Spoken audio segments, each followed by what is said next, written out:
बिस्मिल्लाहिर्रहमानिर्रहीम। अस्सलाम वालेकुम नाज़रीन, आप यूट्यूब चैनल देख रहे हैं। मैं इमरान ख़ान हूँ। सबसे पहले आज़ाद कश्मीर की सूरत हाल पर हम बात करेंगे, फिर कुछ इसराइल के मामले में नई डेवलपमेंट्स आई हैं अमेरिका से, इसराइल से, पाकिस्तान से, कतर से, वो मैं आपके सामने रखूँगा। और फिर इमरान ख़ान साहब के हवाले से इम्पॉर्टेंट ख़बर है।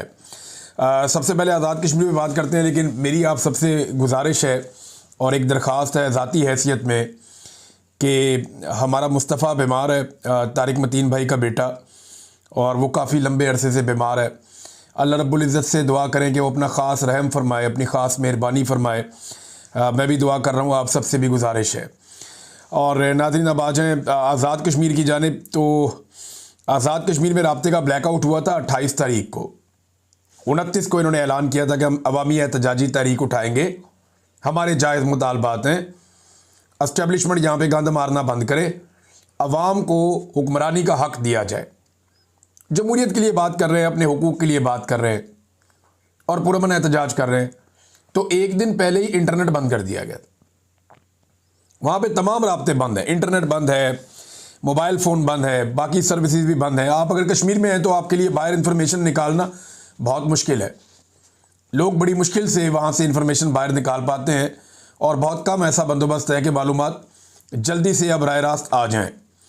अब हुआ यह है कि आज़ाद कश्मीर से रिपोर्ट हो रहा है कि लगातार जगह जगह फायरिंग हो रही है और पूरे आज़ाद कश्मीर के अंदर शेलिंग और फायरिंग जारी है। दूसरी जानब से मुजाहिरीन जो हैं वो पथराव करते हैं पुलिस के ऊपर, सिक्योरिटी फोर्सेज पे, FC पे, रेंजर्स पे। तो मुजाहिरीन जो हैं वो पथराव करते हैं, जवाब देते हैं, रुकावटों को हटाते हैं ज़बरदस्ती, जबकि पुलिस और सिक्योरिटी फोर्सेज जो हैं वो गोली चलाते हैं और शेलिंग करते हैं। और ये सिलसिला जारी है, अब 3 दिन हो गए हैं। डोडियाल में एक नौजवान शहीद हुआ, पहले ये इत्तला आई। ये मैं आज की बात आपको बता रहा हूँ, ये उमर नज़ीर कश्मीरी साहब ने ये बताया। फिर धीरकोट में 2 अफराद के शहीद होने की इत्तला आई और वहाँ कई लोग ज़ख्मी हो गए। ये इब्तदाई इत्तलात है। मुजफ्फराबाद में वहाँ पे जो जर्नलिस्ट है उन्होंने क्लेम किया कि 2 लोग वहाँ पे शहीद हो गए। फिर मुजफ्फराबाद में कल भी एक शहादत हुई थी। तो कश्मीर में जगह जगह फायरिंग हो रही है। बाग में भी शदीद फायरिंग की इत्तलात आई हैं। अब ये निहत्ती अवाम के ऊपर गोलियां चल रही हैं, घरों के अंदर शेलिंग हो रही है। और ये बात वहाँ के जर्नलिस्ट बता रहे हैं कि हमने तो ऐसा माहौल कभी सोचा भी नहीं था। हमने कभी ख्वाब में भी नहीं सोचा था कि पाकिस्तान से सिक्योरिटी फोर्सेज आएंगी और वो आकर आज़ाद कश्मीर के ऊपर लोगों के साथ ये करेंगी। ये वो वहाँ के जो मकामी सहाफ़ी हैं वो हमसे बात करते हैं या लोग हैं वो ये बता रहे हैं।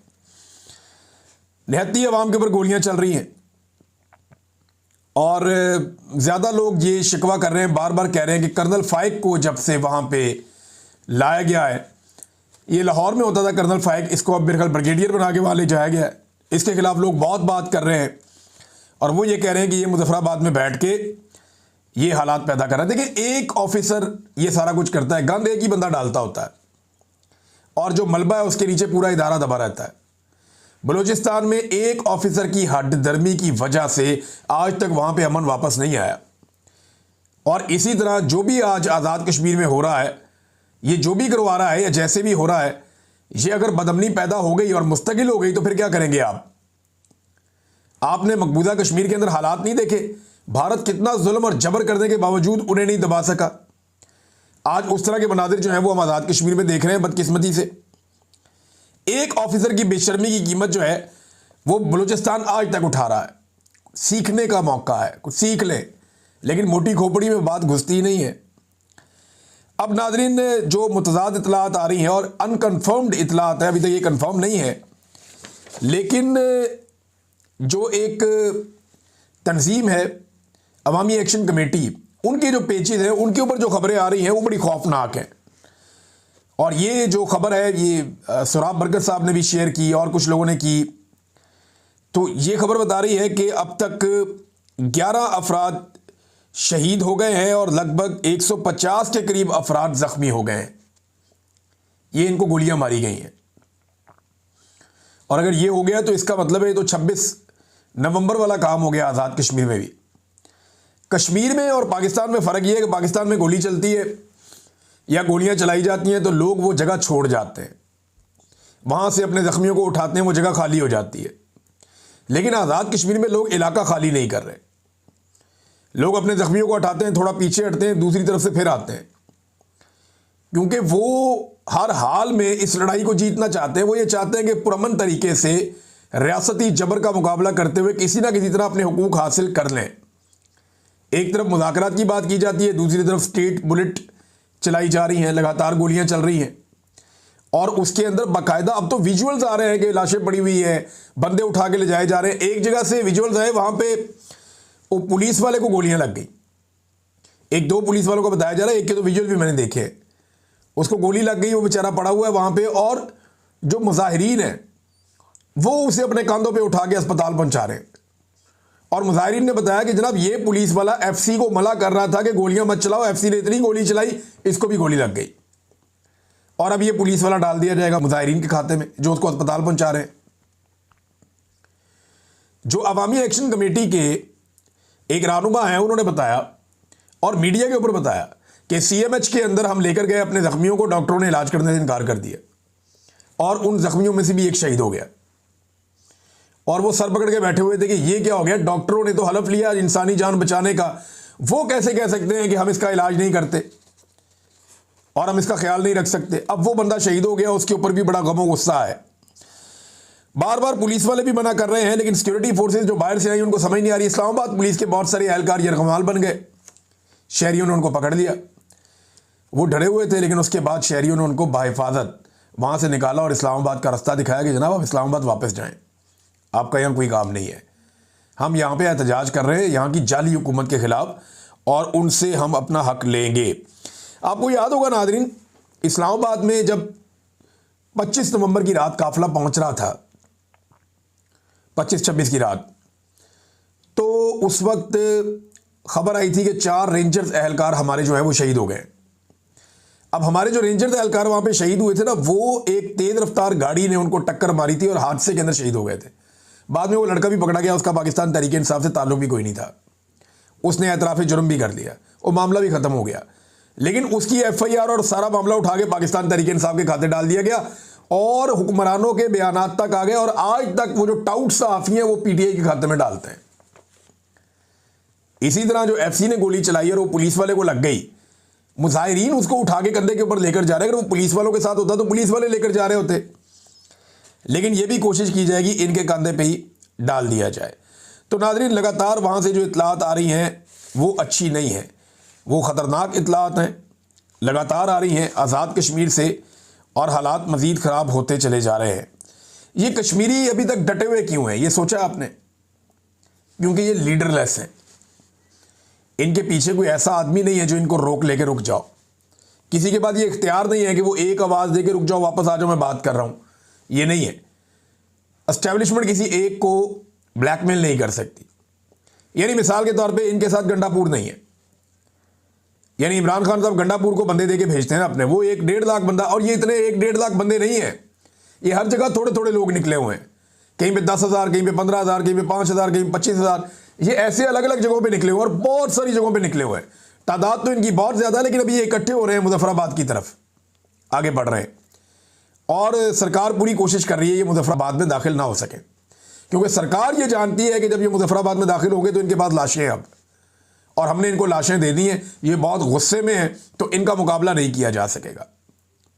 लेकिन लोग बार बार ये तलकीन कर रहे हैं तमाम रहनुमा कि पुरअमन रहें, पुरअमन रहें, हमने झगड़ा नहीं करना। जहाँ पे भी पुलिस वाले, FC वाले इनके काबू आते हैं, ये उनको मारते नहीं हैं, उनको निकालते हैं, रास्ता देते हैं।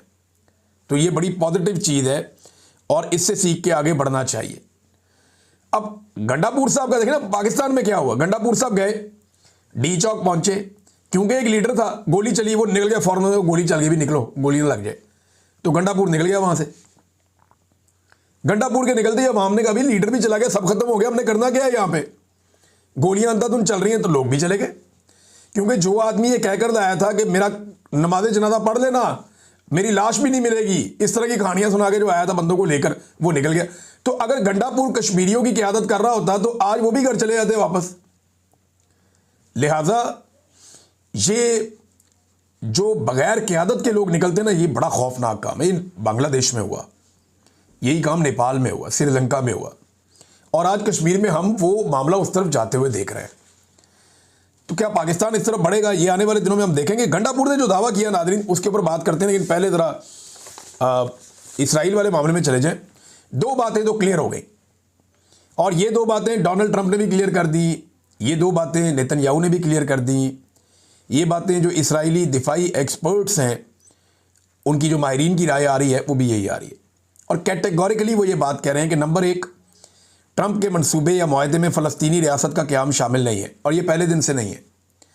अब आपको कई लोग मंजन बेचेंगे जनाब पहले था अब नहीं है, नहीं ऐसा नहीं है।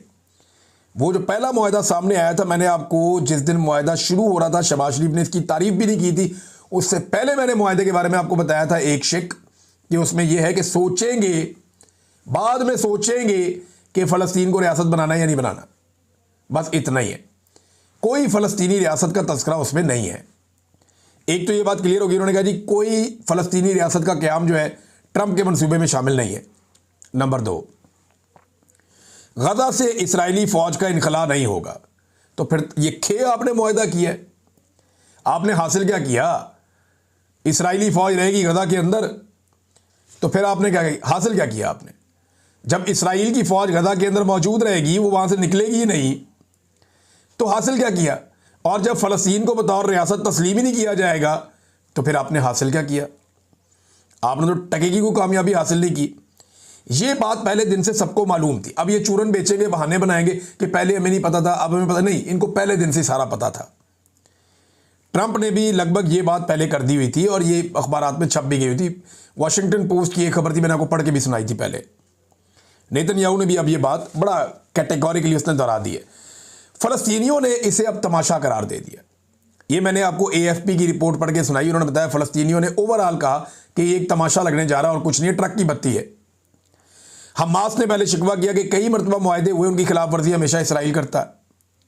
अमन के मंसूबे का मुसवदा अभी तक उन्हें दिया ही नहीं गया, और अब फाइनली हमास ने फारिग भी कर दिया। हमास ने साफ कह दिया कि जनाब हम नहीं मानते, और इस मुआहदे को हमास ने फारिग कर दिया। हमास का जो अब रद्द अमल है ज़रा वो देख लें आप। हमास के ऑफिशियल ने कह दिया कि ट्रंप का जो ये एक अमन मंसूबा है जो उसने दिया है, उसके अंदर फ़लस्तीनियों के लिए कुछ भी नहीं है और फ़लस्तीनियों का मफाद उसके अंदर नहीं है। ये कैटेगोरिकली अब हमास ने भी कह दिया, फ़लस्तीनियों ने भी कह दिया, और पाकिस्तान में भी शदीद रद्द-ए-अमल आ गया। हत्ता कि हुकूमत के अंदर से भी मुखालफत हो गई। वो मौलवी जो सो रहे थे जब उनकी किट लगी, उनकी बहुत बेइज्जती हुई पाकिस्तान में, और हम सारे डिजिटल मीडिया के लोगों ने बताया कि इनकी असल करतूतें क्या हैं। तो 4-5 दिन के बाद मौलवी अब आहिस्ता आहिस्ता जागना शुरू हुए। कल फजल रहमान साहब को अंगड़ाइयाँ लेके जागे थे वो, और उन्होंने हल्के फुल्के स्टेटमेंट दिए। आज तरीके लबैक वाले जागे हैं, उन्होंने कहा जी असी इसराइल को तस्लीम नहीं करने देंगे।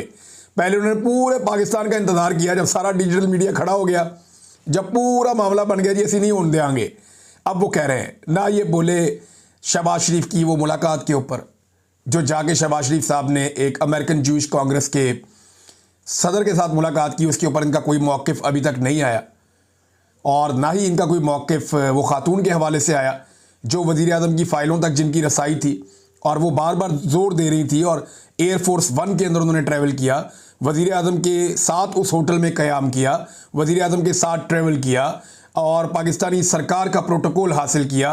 वज़ारत ख़ारजा ने उनको बेहतरीन प्रोटोकॉल दिया अमेरिका में और बरतानिया में। तो ये सारे मामले में बोला ही नहीं, कोई बोला ही नहीं।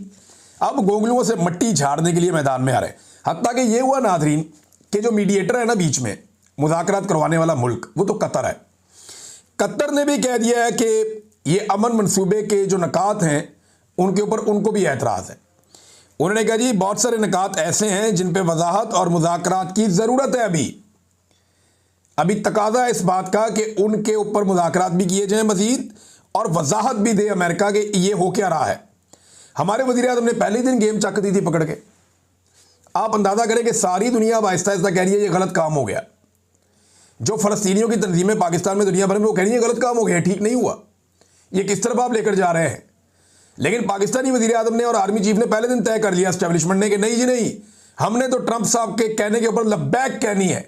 इन्होंने लब्बैक कह दिया और अब मुकरने का रास्ता भी नहीं छोड़ा। अब जाके डार साहब कहते हैं नहीं नहीं, ये तो वो मुआहदा नहीं है जो हमारे साथ बातचीत हुई थी, ये तो कोई और चीज़ है। डोनाल्ड ट्रंप अब इनको नहीं छोड़ेगा, ये फंस गए दोनों तरफ से। इधर अवाम नहीं छोड़ेगी, उधर डोनाल्ड ट्रंप नहीं छोड़ेगा। क्योंकि डोनाल्ड ट्रंप के साथ बंद कमरों के अंदर जो ये वादे करके आ गए हैं ना, मीठे मीठे मुंह बना के, हाथ बांध के, और जितनी गेम डोनाल्ड ट्रंप की ये उठाए, डोनाल्ड ट्रंप की तो खुशियां ही खत्म नहीं हो रही। उसकी पूरी जिंदगी में कभी किसी ने उसकी इतनी खुशामद नहीं की जितनी ये पाकिस्तानी वफद करके आ गया। वो भूल ही नहीं पा रहा, उसकी रोजाना दर्जनों मुलाकातें होती हैं, लेकिन जो खुशामद, जिस लेवल की खुशामद इन लोगों ने कर दी है, वो लेवल कोई मैच ही नहीं कर पा रहा। ट्रंप का वो नशा ही नहीं उतर रहा। वो जहां जाता है वो जाके कहता है ये बहुत अच्छे हैं दोनों, फील्ड मार्शल और शहबाज शरीफ, इनकी बहुत तारीफ करता है। तो इन लोगों ने बड़ी गेम उठाई है। तो अब जब गेम हाथ से निकलने लगी तो डार साहब ने कहा जी हमें जो बताया गया अमन मनसूबा इससे मुख्तलिफ है, हमसे बात हुई है वो बात नहीं है। ये जनाब पहले छुप छुपा के काम डालने लगे थे, फिर ये पकड़े गए बीच चौराहे में, और डोनाल्ड ट्रंप ने भी इनको पकड़ लिया है, कौम ने भी इनको पकड़ लिया है। अब इनको भागने का रास्ता नहीं मिल रहा। तो जब माहौल बन गया तो मौलवी भी आहिस्ता आहिस्ता मैदान में आ रहे हैं। अच्छा नाज़रीन, मैं आपसे बात करता गंडापुर की, तो फाइनली मैं एक चीज़ आपके सामने रख देता हूं। उस मामले में गंडापुर ने दावा किया कि अलीमा खानम एजेंट है बकौल गंडापुर के मिलिट्री इंटेलिजेंस की। मैंने मिलिट्री इंटेलिजेंस के ऊपर रिसर्च की, वैसे मुझे पहले भी पता था, लेकिन मैंने कहा जरा निकाल के देखते हैं वंस अगेन। तो मिलिट्री इंटेलिजेंस का जो इदारा है, ये आईएसआई की तरह का, जैसे आईएसआई एक इदारा है ना, वो वज़ीर आज़म के अंडर काम करता है। मिलिट्री इंटेलिजेंस जो काम करती है ये जीएचक्यू के यानी आर्मी चीफ के अंडर होती है। यानी आर्मी चीफ के ज़ेरे कमांड एक इदारा है या एक एजेंसी है जिसका नाम है मिलिट्री इंटेलिजेंस। उस मिलिट्री इंटेलिजेंस ने एक एजेंट भर्ती की हुई है बकौल अली अमीन गंडापुर के अलीमा खानम। और अलीमा खानम वो वाहिद खातून है जो आर्मी चीफ के ऊपर तनकीद करती है। इस पूरी जमात के अंदर अगर कोई खुल खुलाकर आता है आर्मी चीफ के सामने तो वो अलीमा खानम है। इमरान खान का आर्मी चीफ के बारे में जितने बयान आते हैं उनमें 90% जेल से बाहर लाने वाला कौन है? अलीमा खानम। ये आपको अजीब नहीं लगता कि आर्मी चीफ के जेरे इंतजाम या उनके जेरे कंट्रोल या उनके अंडर चलने वाली एक एजेंसी की एक एजेंट आर्मी चीफ पे बार बार अटैक करे, उन्हीं को रगड़ा दे? ये कोई बात समझ आती है? तो गंडापुर की जैसे वो बात समझ नहीं आती ना कि इतने सारे पहाड़ क्रॉस करके 8 जिले क्रॉस कर लिए और रातों रात पता नहीं कौन सा कारनामा कर दिया सुपर ह्यूमन बीइंग बन के, जैसे वो बात समझ नहीं आती ना, ऐसे ये बात भी समझ नहीं आती कि ये कैसे हो सकता है कि पूरे मुल्क में या पूरी पार्टी में एक ही एजेंट है मिलिट्री इंटेलिजेंस की, और वो मिलिट्री इंटेलिजेंस को जो हेड करता है उसके बॉस के ऊपर डायरेक्ट तनकीद की। हाउ इज इट पॉसिबल यार, फॉर गॉड सेक। गंडापुर साहब लोग मासूम जरूर हैं, पाकिस्तानी बहुत मासूम है, हमारे पश्तून भाई भी बड़े मासूम हैं, लेकिन बेवकूफ़ नहीं है, पागल नहीं है, दिमाग हमारा काम करता है, इतना तो हमें पता चल जाता है, और ये थोड़ी सी रिसर्च से चीज़ें सामने आ जाती हैं। तो ये एक और कहानी इन्होंने सुनाई, और हर कहानी के अंदर एक अजीबोगरीब नया एंगल होता है गंडापुर साहब की, समझ से बाहर। बहरहाल ये इमरान खान साहब जाने और गंडापुर साहब जाने और अलीमा खानम साहबा जाने और पाकिस्तान तहरीक इंसाफ जाने, हमारा काम है चीज़ें आपके सामने रखना, उनके ऊपर एनालिसिस करना। मैंने ये चीज़ें आपके सामने एज इट इज़ रख दी हैं। अब तक के लिए इतनी, अपना ख्याल रखिएगा, अपने इस चैनल का भी। अल्लाह हाफिज़।